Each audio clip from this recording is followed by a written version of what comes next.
వానాకాలంలో పండించే పప్పు దినుసుల్లో కంది ప్రధానమైనది. ప్రస్తుతం పైరు శాఖీయ దశ నుంచి పూత దశలో ఉంది. ఇప్పుడున్న వాతావరణ పరిస్థితుల్లో పూత దశలో ఉన్న కందిని పలు చీడపీడలు ఆశించే ఆస్కారం ఉంది. ప్రధానంగా మరూకా పురుగు, శనగపచ్చి పురుగు, కాయతొలుచు ఈగ, వెర్రి తెగులు, ఎండు తెగులు వంటివి ఆశించి పంట దిగుబడులను నష్టపరుస్తాయి. ఈ దశలో చీడపీడల పట్ల అప్రమత్తంగా ఉంటూ సకాలంలో నివారించుకోవాలి.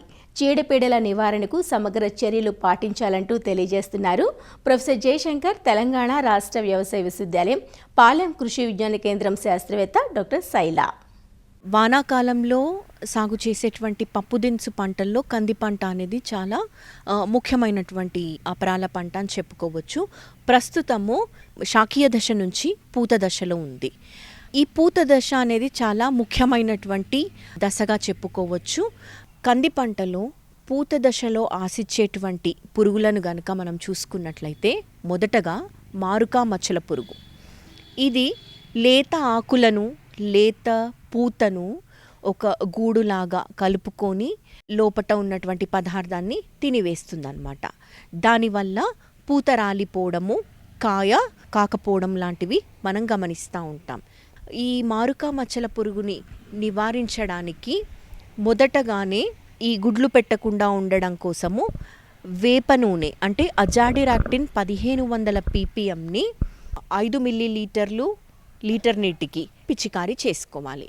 ఉధృతిని బట్టి క్లోరిపైరిఫాస్ 500 మిల్లీలీటర్లు, లేదు అనంటే స్పైనోసాడ్ లేదా ఫ్లూబెండమైడ్ 100 మిల్లీలీటర్లు ఎకరం చొప్పున పిచికారీ చేసుకున్నట్లయితే ఈ మారుకా మచ్చల పురుగు సమర్థవంతంగా నివారించవచ్చు. ఈ శనగపచ్చ పురుగు లేత పూత మరియు కాయలను ఆశిస్తూ ఉంటుంది. ఇది పూత పైన గుడ్లను పెడుతుంది. దాని నుంచి వచ్చినటువంటి లార్వాలు ఈ పువ్వును ఆశించి పూత రాలిపోవడం లాంటివి జరుగుతుంది. కాయల్ని గనక ఇది ఆశిస్తే కాయల పైన రంధ్రాలను చేస్తుంది, గుండ్రటి రంధ్రాలని. ఆ రంధ్రాల గుండా వెళ్ళి లోపట ఉన్నటువంటి గింజల్ని తినివేస్తుంది.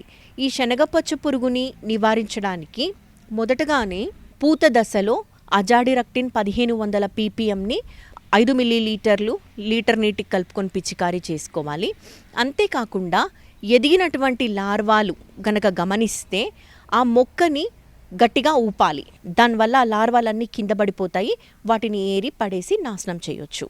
ఎకరానికి 8 నుంచి 10 వయ్యాకరపు పంగకర్రల్ని, పక్షి స్థావరాలని అమర్చుకుంటే కొంతవరకు పక్షుల బారిన పడి దీని ఉధృతి తగ్గుతుంది.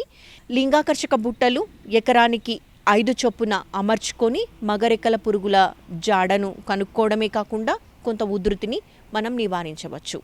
ఇంకా దీని ఉధృతి అధికంగా ఉన్నట్లు గనక గమనిస్తే క్లోరిపైరిఫాస్ 400 మిల్లీలీటర్లు, ఎమామెక్టిన్ బెంజోయేట్ 80 గ్రాములు, స్పైనోసాడ్ 100 మిల్లీలీటర్లు ఎకరం చొప్పున కలుపుకొని ఈ 3 మందుల్లో ఏదైనా మార్చి ఉధృతిని బట్టి పిచికారీ చేసుకోవాలి.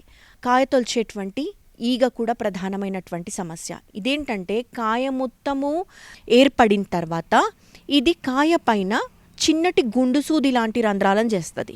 లోపట గుడ్లను పెడుతుంది. దాని నుంచి వచ్చినటువంటి లార్వాలు లోపట ఉన్న గింజలో ఉన్నటువంటి రసాన్ని పీల్చేయడం వల్ల తాలు గింజలు ఏర్పడతాయి అన్నమాట. అంతేకాకుండా ఇది రంధ్రాలను చేసి పూడ్ చేస్తుంది. లోపట పురుగున్నట్టు కూడా మనకు తెలియదు. కాబట్టి దీన్ని నివారించడానికి కాయ లేత దశలో ఉన్నప్పుడే ఈ అజాడిరక్టిన్ 1500 ppm 5 ml/లీటర్ పిచికారీ చేస్తే తల్లి ఈగ అనేది గుడ్డు పెట్టకుండా నివారించవచ్చు. ఉధృతి అధికంగా ఉన్నప్పుడు ఎసిఫేట్ 1.5 గ్రాములు లీటర్ నీటికి కలుపుకొని పిచికారీ చేసుకోవాలి. ఇక తెగుల విషయానికి వస్తే ఎండు తెగులు అనేది కంది పంటలో ప్రధానమైనటువంటి సమస్య. ఇది నేల ద్వారా వ్యాపించేటువంటి తెగులు. మొక్క మొత్తము లేదా కొంత భాగము ఎండిపోవడం లాంటిది జరుగుతుంది. మనము ఇలా ఎండిపోయినటువంటి మొక్కలను లాగేసి మధ్యలోకి చీల్చి చూస్తే గోధుమ రంగు చారలు కనిపిస్తాయి.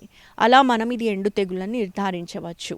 ఈ ఎండు తెగులు నీళ్ళు ఎక్కువ నిలిచిన చోట ఎక్కువగా గమనిస్తూ ఉంటాం. ప్రస్తుతం ఉన్నటువంటి అధిక వర్షాలకి ఈ ఎండు తెగులు ఆశించే ఆస్కారం ఉంటుంది. కాబట్టి వెంటనే రైతు సోదరులు కార్బెండజిమ్ 2.5 గ్రాములు, లేదు అనంటే కాపర్ ఆక్సీ క్లోరైడ్ 3 గ్రాములు కలుపుకొని మొక్క మొదలు తడుచుకునేటట్టు చూసుకోవాలన్నమాట.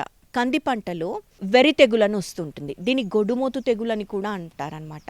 పూత ఏర్పడే దశలో ఆకులన్నీ చిలక ఆకుపచ్చ రంగు లాగా లైట్ గ్రీన్ కలర్గా మారిపోయి పూత అనేది రాకుండా చేస్తుందన్నమాట. ఇది వైరస్ తెగులు. ఇది నల్లి ద్వారా వ్యాపిస్తుంది ఈ వైరస్.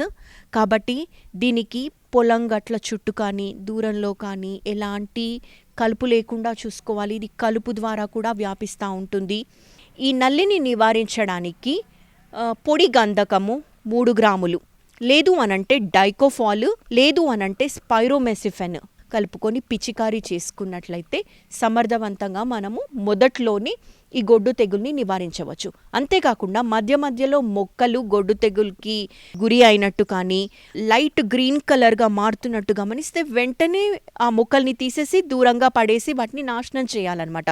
ఇలాంటి జాగ్రత్తలు కనుక రైతు సోదరులు తీసుకుంటే సమర్థవంతంగా ఈ చీడపీడల్ని నివారించే అవకాశం ఉంటుంది.